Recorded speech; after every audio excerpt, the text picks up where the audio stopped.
jungle. Good day. This is Doc with Adventures with Doc in Africa. Thanks for joining us again. We appreciate you being part of our podcast. Today, I'm joined by a very good friend of mine, and I think you'll find the interview quite interesting. Ty is actually from Africa. He's from Zimbabwe, but he now lives in America.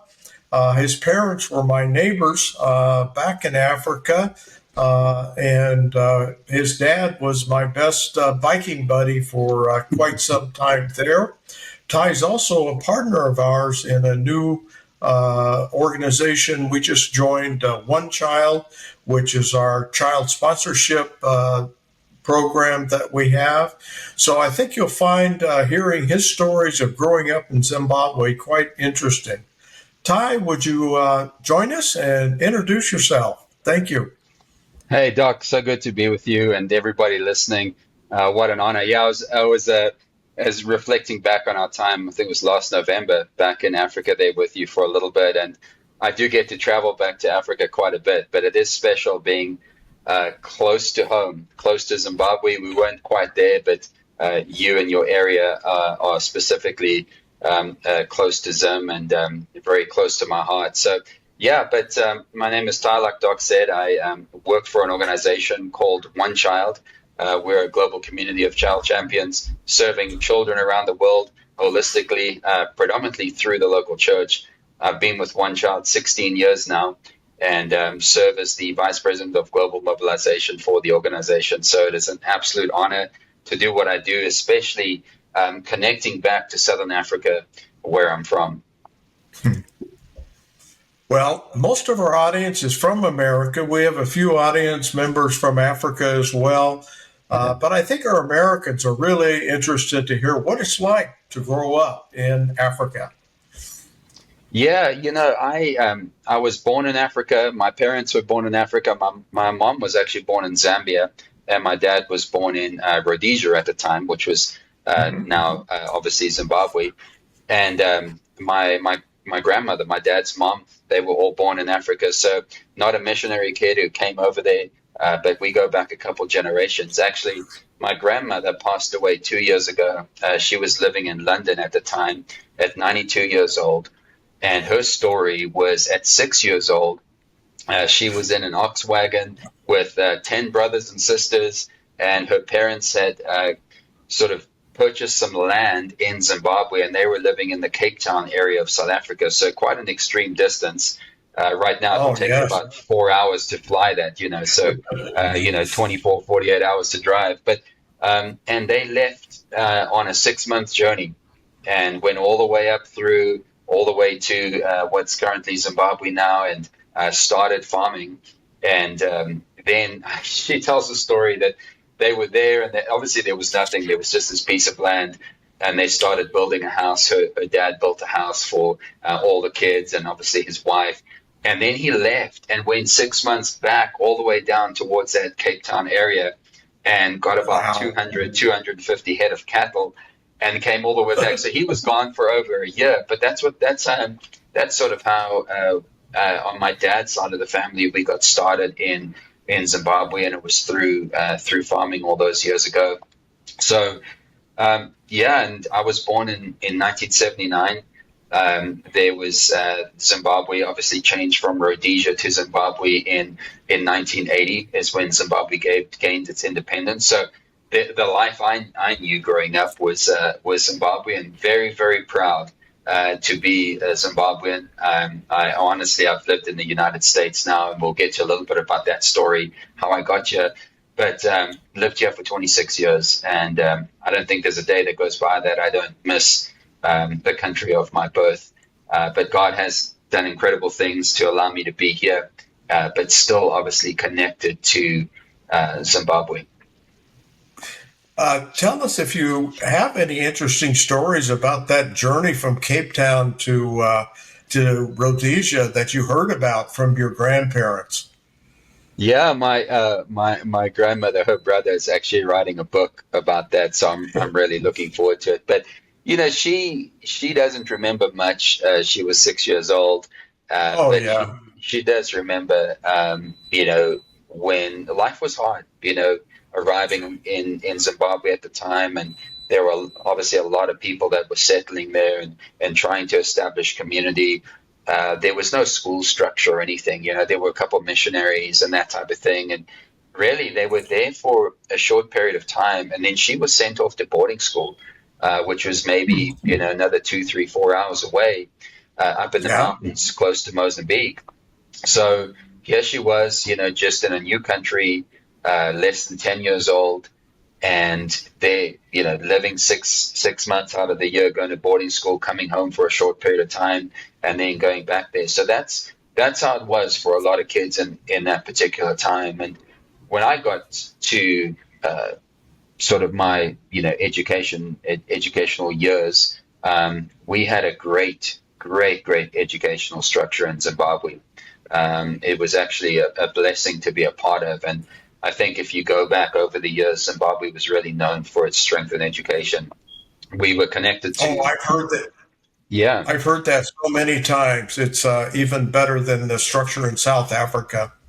yes, yeah, it was well funded, really good structure provided by the government. We were connected to the British system at that point. So if you are familiar with the O and A levels structure in graduating from high school, I remember our exit exams out of high school. You would take your test right there in Zimbabwe, and then your papers would disappear, and they would go to England and be marked by, graded by Oxford or Cambridge, and then come back. So 4 months go by, and you get your results, but there it was, University of Oxford. So I always tease people now that I have an education through the University of Oxford, which is not true. They just grade the papers, but we had the same structure of testing and everything that was provided in the UK. So yeah, it was I agree with you. It was quality. yeah. Um, but there's been some hard things about your homeland, Zimbabwe. Uh, were you present when some of the strife and problems were happening, or were you back in America?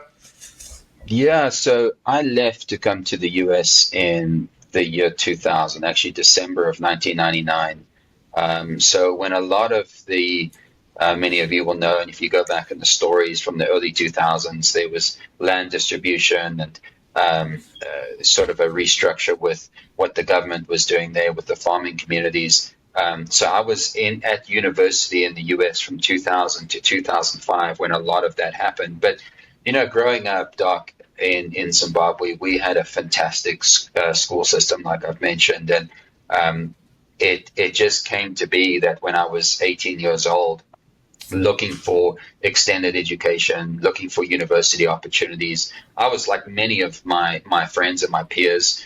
Well, hey, do you go to university in South Africa? Obviously, there's great programs there. Looking at maybe something in Australia.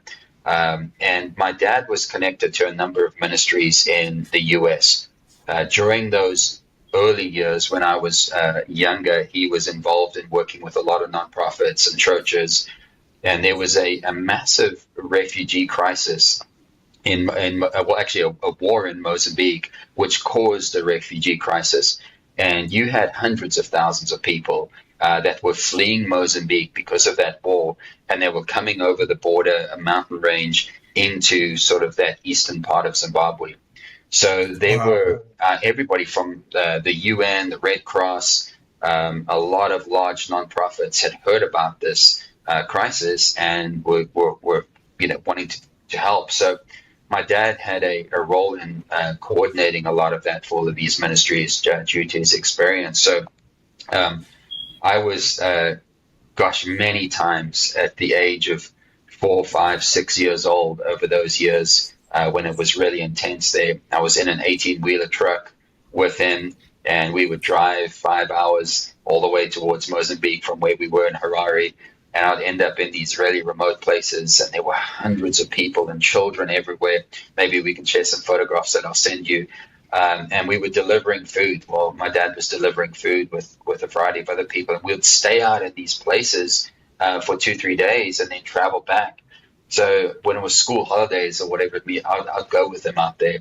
And it made a significant impact on my life. I don't think something that I realized back then. But when I reflect back on what I'm doing now, specifically regarded to working in extremely hard places, serving children and churches and people that are working in extreme poverty and trying to equip and engage those very difficult situations. I know God had placed a little seed in my heart back then. But so that I had exposure to that. But then we also living in the capital city, we had great sports programs, and it was just Harare was and it was alive. It was a great place to live. And I had this opportunity to come to the US, like I said, at 18. And my first thought was, when can I get back home? Right? I'm going to get a Yeah. degree. Yeah, get a degree. At that point, I wanted to get into human movement studies and kinesiology and all of that due to some sports that I was involved in, and get back to Zimbabwe as fast as possible. Right, my family's there, my grandparents, my friends. It was just, why would you ever want to leave Zimbabwe? And obviously, the world was unknown to me at that point. But so I got on a plane and I arrived in Baton Rouge, Louisiana, due to some connections that my dad had. Went to the great University of LSU down there. Actually, last night we just won a baseball championship there in Omaha. But and was like, hey, be at LSU for 4 years, get my degree, and come home. But God had different plans for me there, and some of it was related to the turmoil that was going on in Zimbabwe. During those years of education here in the US, I remember speaking to my parents, and I got to a time of graduation, and I actually had a side job at a church in Baton Rouge as well. So the church provided a scholarship to me. So forever thankful to the leadership of that church. So they were paying my scholarship. I was going to university, but as I got to the end of the 4 years, that's when between 2000 and I said like 2004 or 5, the economy in Zimbabwe was crashing pretty hard. And it was very difficult to get a job. Businesses were shutting down. There was a massive, massive inflation that was going on. If you go back and read the history, I mean, I remember going back there. So I left 1999, went back in 2006.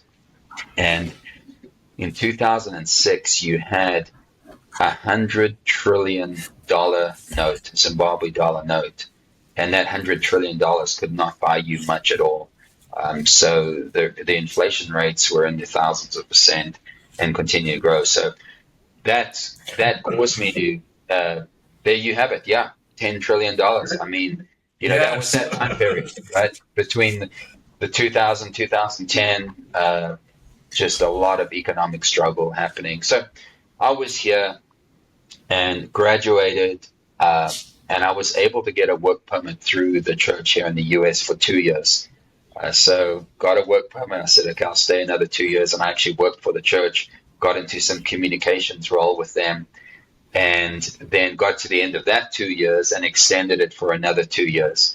And at that point, I was in my sort of mid-20s. And as any young man would do, you're looking for a beautiful young lady to come along your side for the rest of your life.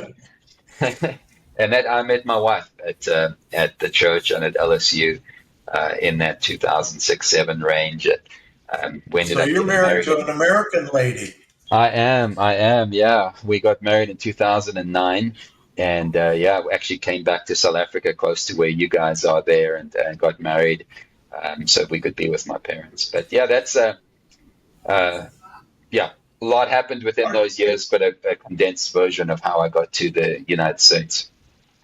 Our son has a story that's very similar. He's an American that's married to an African lady. Okay. And we absolutely love our time that we spend in Africa.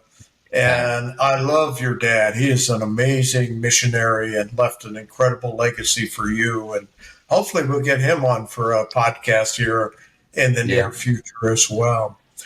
Maybe you could tell us a little bit more about your role with One Child and how that serves children in Africa, because that's one of the things that I'm excited about is how can we expand what we're doing with your wonderful organization, One Child.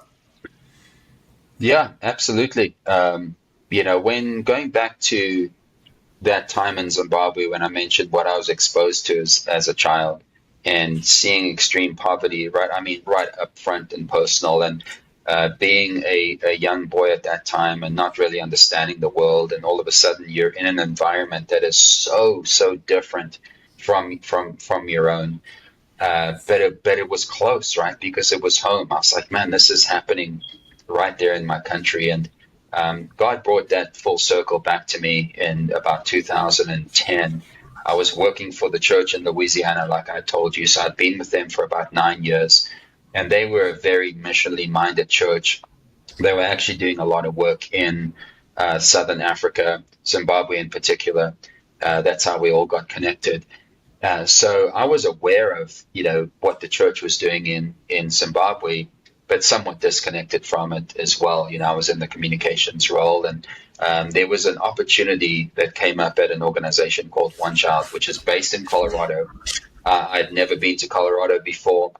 My wife and I were just married, and I said it kind of fit what I was doing in the marketing and communication space. I'd moved on from the kinesiology and all of that during my time at LSU, and I took the job and got in my car, drove across the country to Colorado.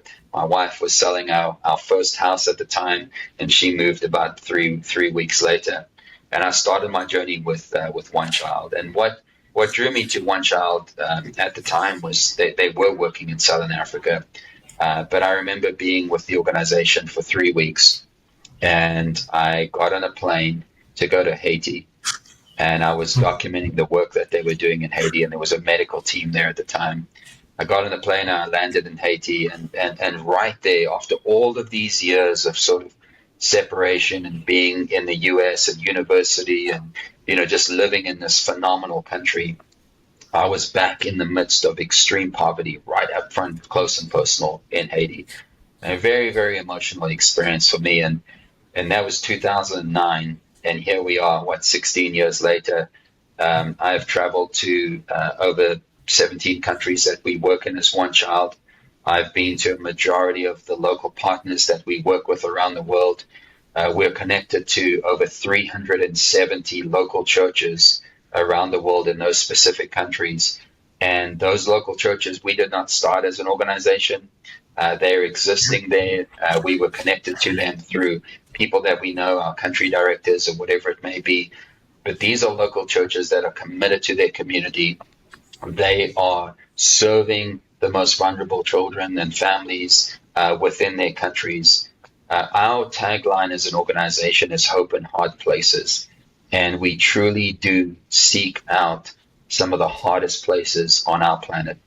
And you know what, Doc, if you've seen it in Africa, right? If just because there's not a lot of infrastructure there or there's not a lot of revenue that's flowing, but if you see people that are living in that environment, that grew up in those communities themselves, that are doing everything they can to come alongside and serve their people, especially the next generation and children, then you can get behind that because the resources and the infrastructure and all of that will come when you link in partnership and some of the stuff that we do.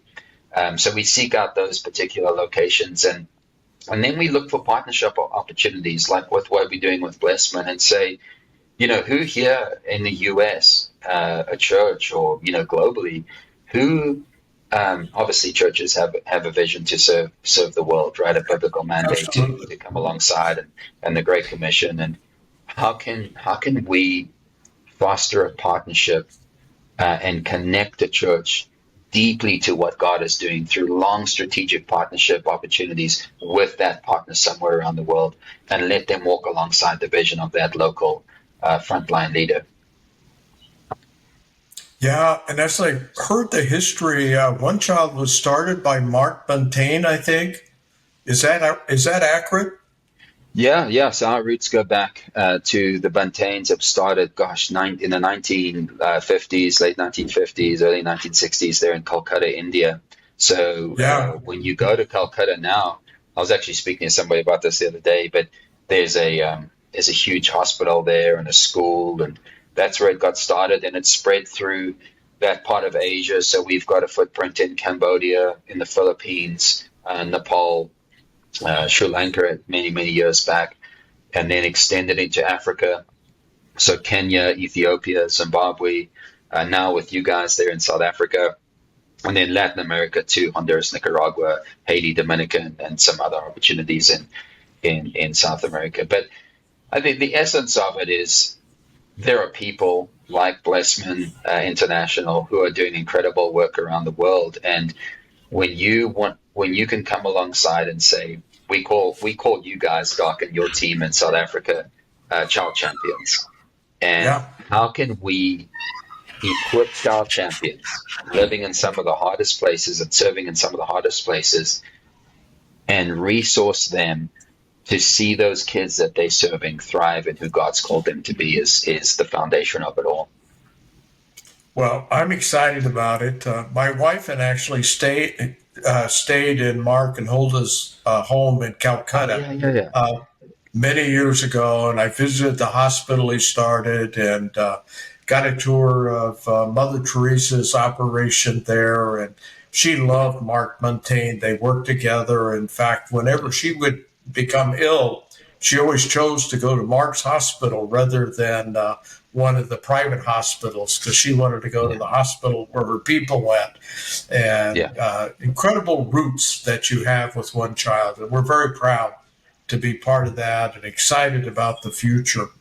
Uh, it any is. Yeah. last any last comments you want to make about your life growing up in Africa, what you're doing now, serving children all over the world?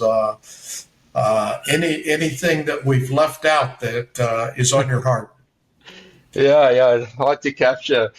Oh gosh, what is it, 46 years now and all that. But y- yeah, I think, Doc, when I look at the decades in the past and the decades ahead, just every day waking up knowing that I am able to still connect in a way to a place that I love deeply in what we do in Zimbabwe. We have phenomenal ministry partners there in Zimbabwe as well, and not be separated by that. Even though I'm here thousands of miles away, my parents obviously still there in Southern Africa and are doing incredible work and connected to so many great ministries down there. But just to say, look, this is still a core part of my life and a calling, and it's what drives me.